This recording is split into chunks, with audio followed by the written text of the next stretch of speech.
That being said, today's webinar is mostly going to be covering how to reach the people that you're trying to send your message to, but keep in mind how important these other questions are to answer. Once you've had all of them answered, you will have your campaign goal and be ready to start sending up projects. So who should receive your message?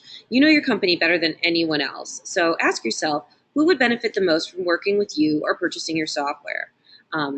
Break these attitudes down into two main categories, individuals and companies. So the individual is the criteria you're going to look at to see who would want to connect with you. However, it's also as important to think about the actual company that they work for. There's a pretty simple, easy trick to get started. We call this your ideal customer profile.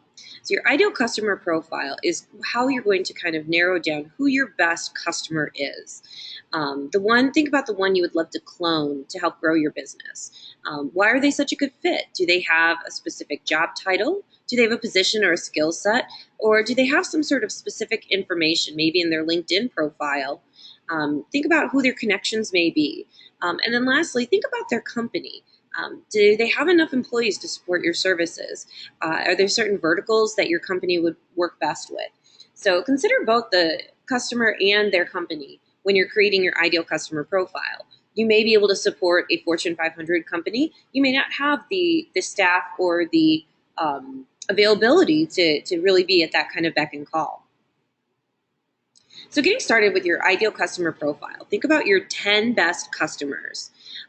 If you don't have any customers yet, some of you may be new to the outbound experience, think about 10 customers you would love to have. Analyze their size, industry, location, and technology.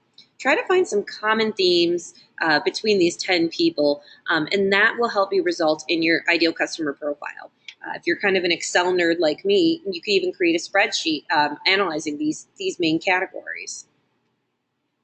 So let's do an example.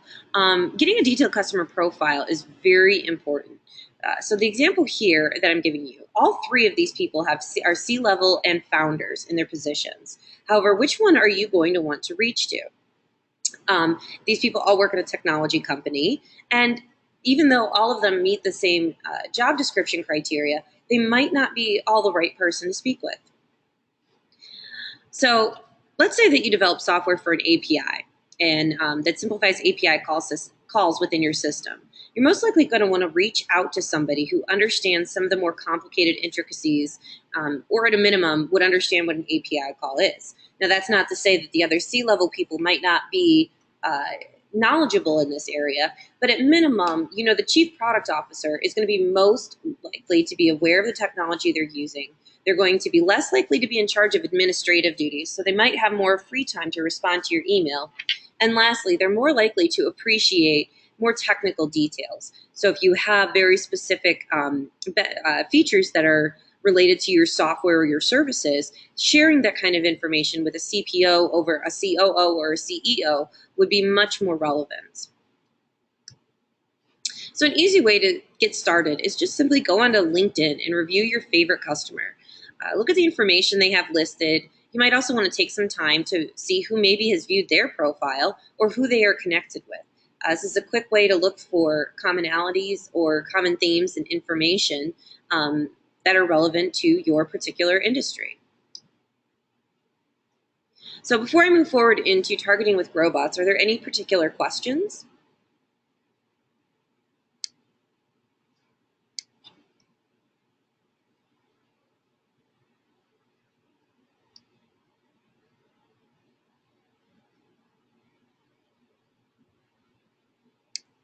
Okay, we can continue then. So most of you have probably attended one of our weekly group webinars. You had an individual webinar with your dedicated customer success manager. If not, if you haven't attended one of those, I highly recommend visiting our resources page to sign up for one. But as most of you should be familiar with the Growbots application, this is the main view you'll see when you create a new project or go to edit one. So targeting is essentially setting up your project to reach the people that you're going to look for.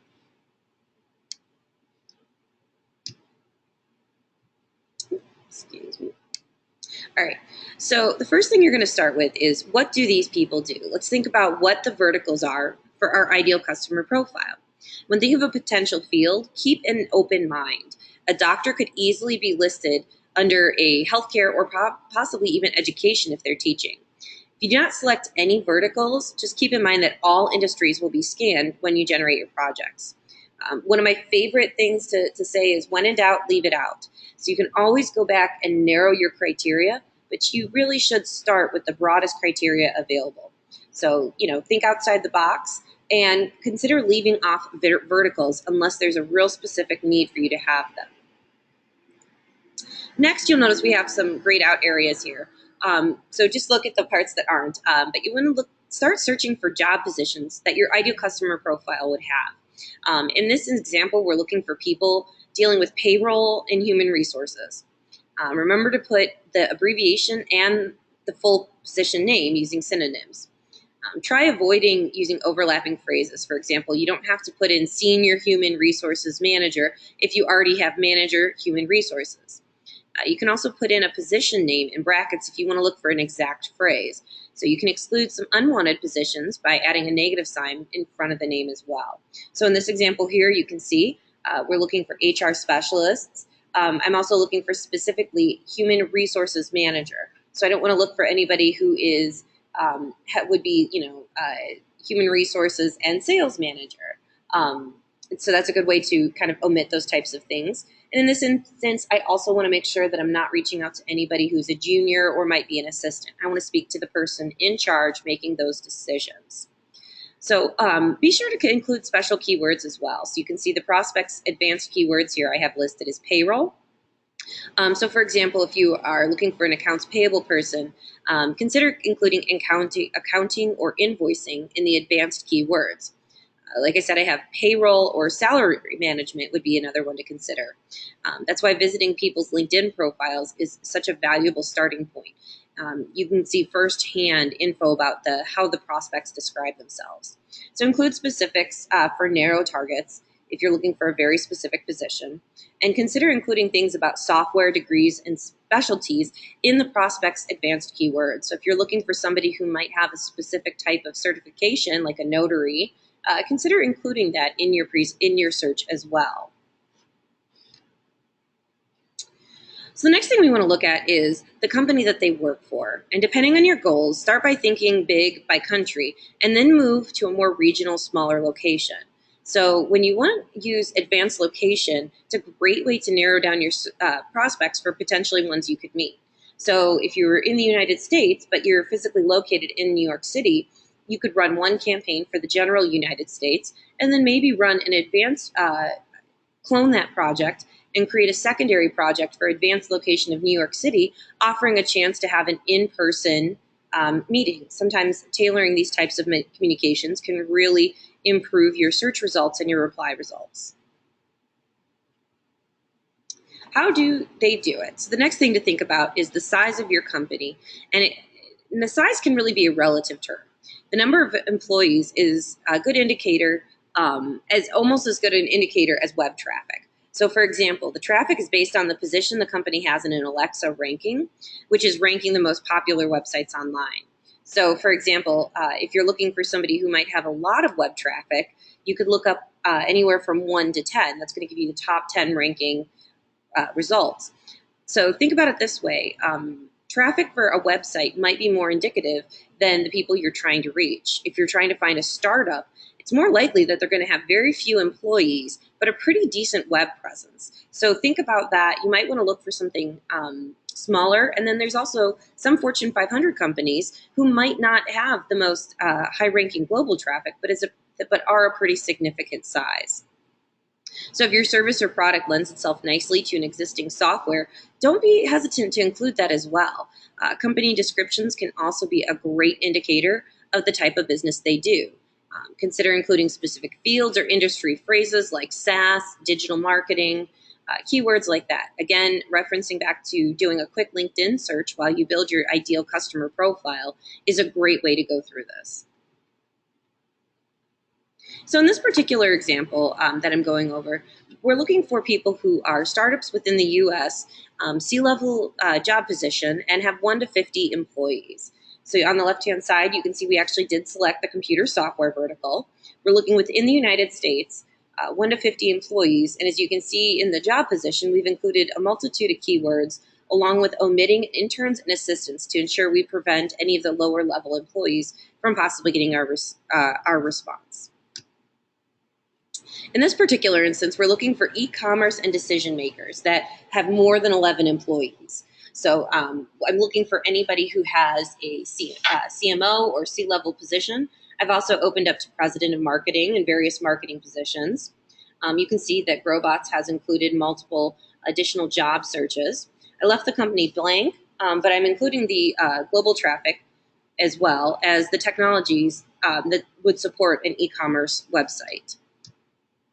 And in the last example here, we're looking for SaaS companies, CTOs that are 1 to 500 employees. So I didn't include the 1 to 500 ranking in there, but you can see we're looking for CTOs only, and that we're looking for companies that might have an advanced keyword of SaaS or software as a service. So we're going to go ahead and move on then to best practices, unless anybody has any questions.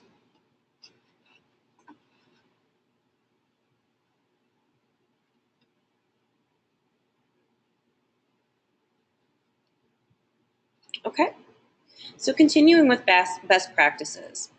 Start with a wide scope. I mentioned this before, but you really want to start as broad as possible.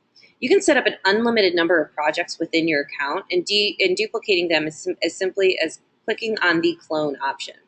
If you set up a good base for your campaign and then narrow it down to a more specific segment, such as regions, ranking within a company, for example, breaking up decision makers from administrators, breaking up into a size of company, considering you would use a different tone of voice with a larger company than you would a startup.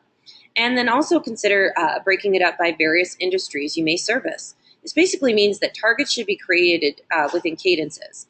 Thanks to the communication, you really can personalize these communications as well. So nextly, think about best practices for who you're trying to speak with. So as we mentioned with targeting, we really want to make sure that you start broad and then you narrow it down from there. So in this slide, we're kind of talking about if you have a theory and a potential, if you're thinking about your audience, what makes the most sense? So are the people you're targeting technically savvy? Will one of them be the person who ultimately makes the decision? Or do they have to go to somebody else and lack the authority to make that decision? So you have to push it up the internal food chain. So lastly, test everything. If you have a theory about your potential new customers, consider putting together 2 projects, 2 different targets, one thing that differentiates them from one another. So for example, company size or different job positions, and use an A/B cadence to test. Keep in mind that a small sample size may not be truly indicative of your results.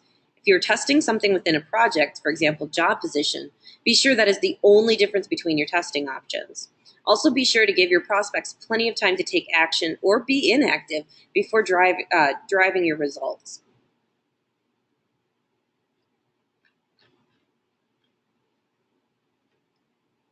So time for your questions. So what questions do you guys have regarding targeting?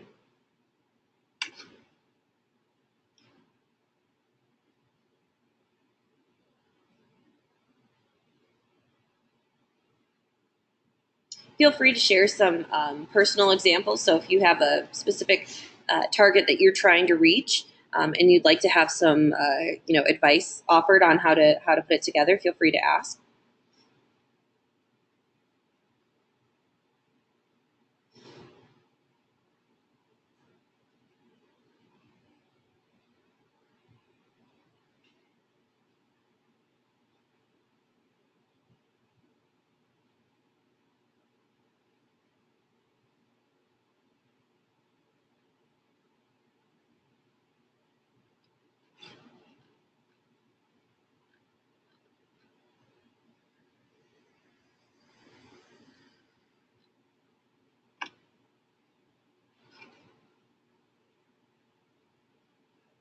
Okay, so looks like we have a question here about using companies' advanced keywords.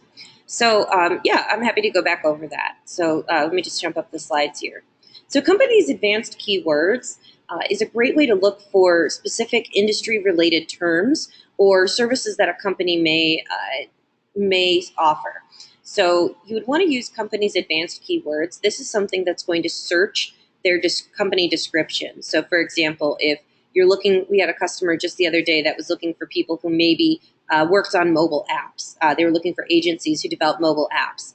So including things like mobile app development, iOS, things like that would be a great thing to include in the company keyword, advanced keywords to search for descriptions of what they offer.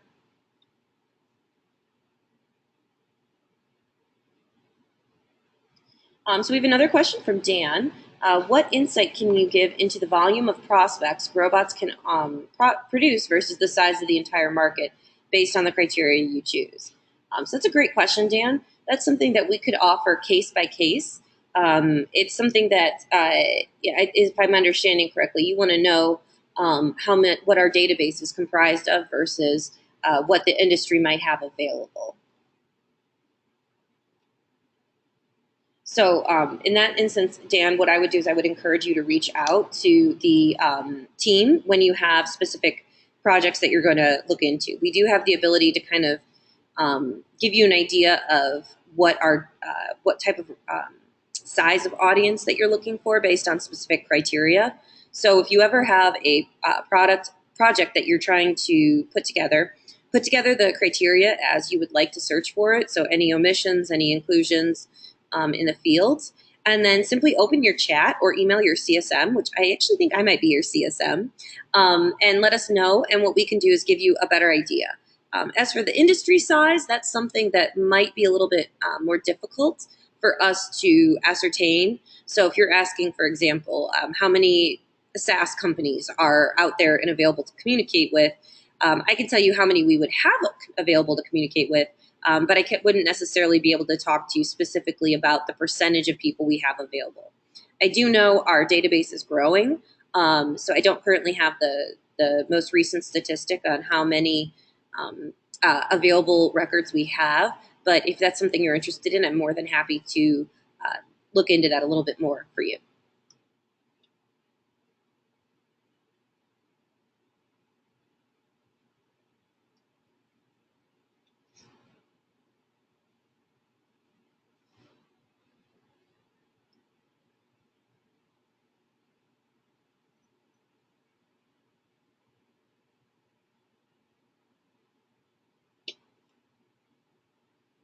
So while we're waiting on a few other questions to come in here, I just want to follow up with, we will be doing this targeting webinar again, so feel free to share with your colleagues if you'd like to have them sign up. And if you haven't attended our other advanced webinar, How to Write Killer Emails, we will be hosting that one again in a few weeks. So don't hesitate to register or reach out if you're interested in attending one of these webinars. We're excited to offer these in addition to our regularly scheduled weekly webinars that give you an overview of the entire software.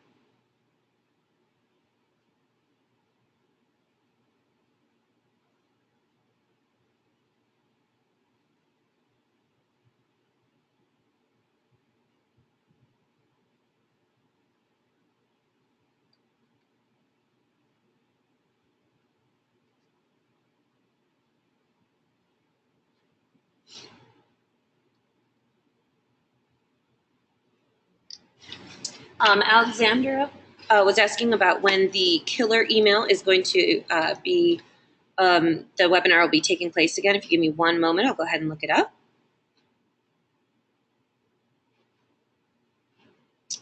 Just one moment, please.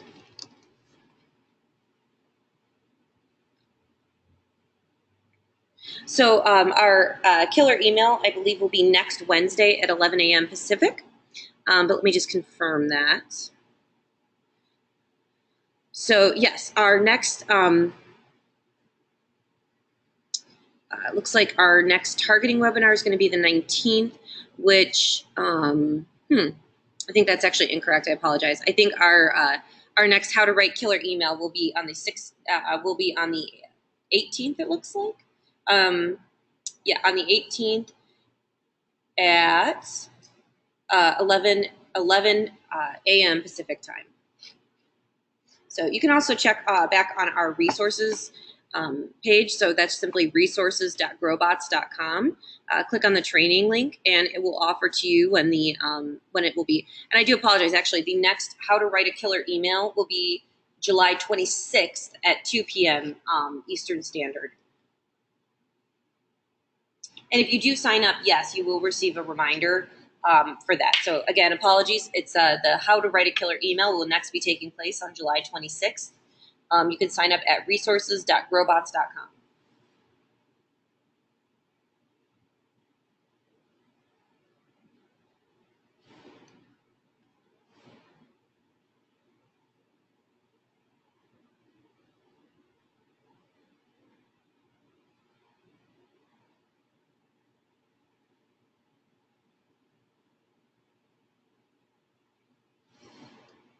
So we have about 5 minutes left in the webinar. If anybody has any additional questions, please don't hesitate to reach out. I'm happy to be available.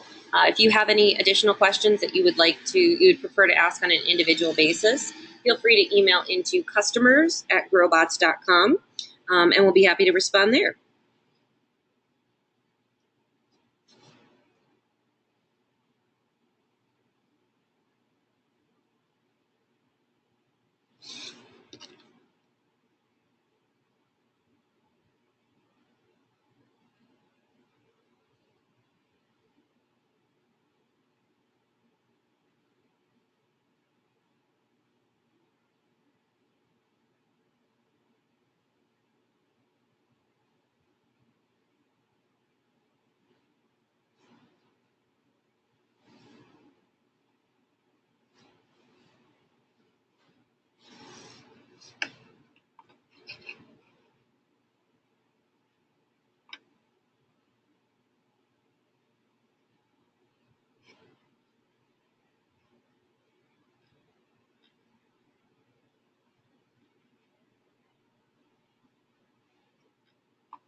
Thanks everyone again for attending today. Again, if you have any questions or would like to reach out, don't hesitate to email us at customers@growbots.com, and we look forward to seeing you at our next webinar.